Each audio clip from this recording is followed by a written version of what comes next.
Hello everyone. In last few videos, we talked about maximum likelihood, and in this video, we are going to talk about the K-means algorithm, which is related to maximum likelihood in the sense that it is a particular application of expectation maximization, which is also a technique that uses maximum likelihood. In many situations, we cannot use maximum likelihood directly because we do not have sufficient information or we do not know many parameters. There are too many unknowns. In such a situation, we use a technique called expectation maximization, where we assume a few latent variables apart from the unknown parameters, and then we assume some values for those latent variables, and using this assumed value, we find the maximum likelihood to get our parameters, which are then again used to find the latent variables and so on. So we iteratively move towards the actual value of the parameters. And what we ensure is that at each step, if we want to minimize the objective function, at each step we should be going towards the minima. We should always be decreasing and it should never increase. So we are sure that we are approaching the minima. So that is the basic idea about expectation maximization. But before going to expectation maximization, in the following lectures or following videos, in this particular video, I would like to talk about K-means because it is a particular instance. And it can be understood very easily on the basis of the idea that a cluster is assumed to be a compact set of points that occurs in such a way that the distance of each observation to the cluster center is small as compared to the distance between observation line in some other cluster and a different cluster center. So let us see how K-mean algorithm works.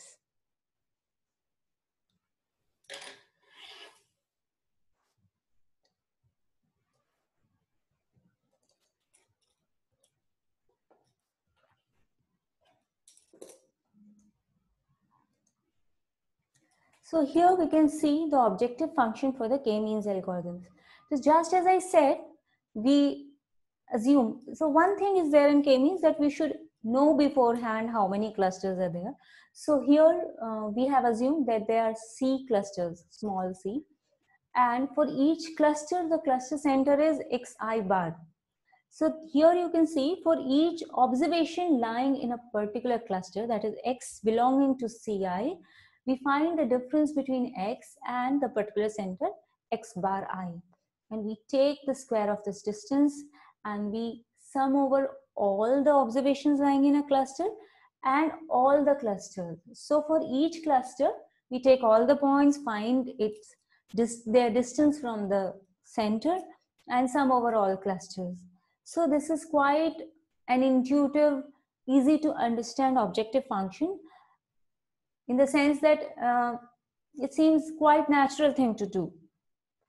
But the problem here is that it assumes this particular objective function, it already has assigned each observation to a particular cluster. So we can alternatively write this objective function as this. Here, what we have done, instead of taking x belonging to a particular cluster, we have taken all the x's and we have taken a membership function. So this delta ix is true only if x belongs to the ith cluster, and in that case this value is 1. In all other cases it is 0. So we are again, this and this are equivalent, so we are again taking only the distance from this particular cluster center. So in a way we have to find not only all the cluster centers, we also need to know all the membership values. And if we know the cluster centers and we know the membership values, our clusters are completely known and there is nothing more to do. So this is the basic problem of K-means. Now, how are we going to solve this? What we are doing is quite simple. As we said, that first we assume some values for the parameters. So we randomly assign parameter values.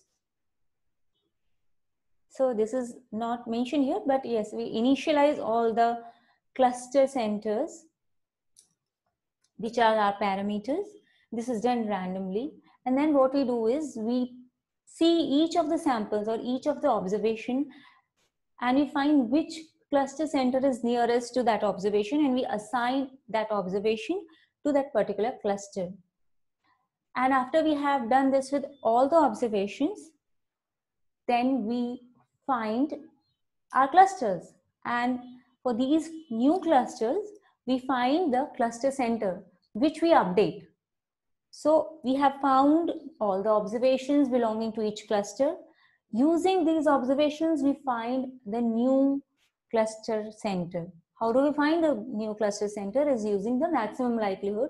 And as we have already seen, it would just be the mean of all the points that are obtained. So here we are using maximum likelihood to obtain the new clusters, and then cluster centers, sorry. And then using these new cluster centers, we again find what all observations are now closest to the new cluster centers. And then we repeat this process continuously until we find that there is no further change or no significant change in the cluster centers in further iterations. So this is the basic idea of the K-means algorithm. So here we have a synthetic data set. I have taken this data, and this is actually the first step of the K-means algorithm. And you can see that the K-means algorithm, since we have initialized randomly, and it might have found the cluster center somewhere here, we see that very few blue points, which are one cluster, and all the other observations are actually assigned to a different cluster. But this is not correct, because for a human eye, it is very easy to see that there are two clusters which divide somewhere here. Maybe some confusion regarding some points, but basically the cluster centers are quite easy to observe. So this is the next step, the next iteration of K-means, and you can see that already this cluster is increasing now. And next step, it further improves until we have actually found two clusters. And this is the error function, the objective function which I showed you in the first step. At each step, this is calculated, and we see that it is constantly decreasing. So these are the step numbers. So 0.5 is not relevant. It has somehow been plotted by MATLAB, but basically we want 1, 2, 3, 4. And you can see that there are sharp changes at 2, 3, 4, and so on. But with all its advantages, its simplicity, there are certain drawbacks of K-means algorithm, and one is that it works very well for convex clusters, but it does not find all type of clusters. This is one of the counter examples where K-means clustering will not work. This is the actual cluster, and it is not found by K-means. This is by observation. But the K-means algorithm, as you see, when we run the K-means algorithm, this is what we get.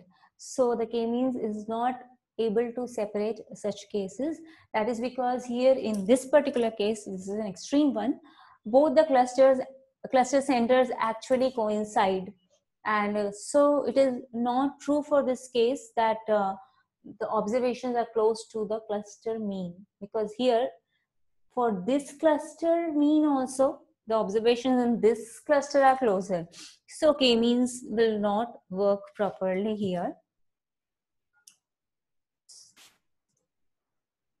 So this is the K-means algorithm. In the next video, we will talk about expectation maximization, and then in that context, we will again see how K-means is actually a expectation maximization implementation. So thanks a lot for listening. Bye.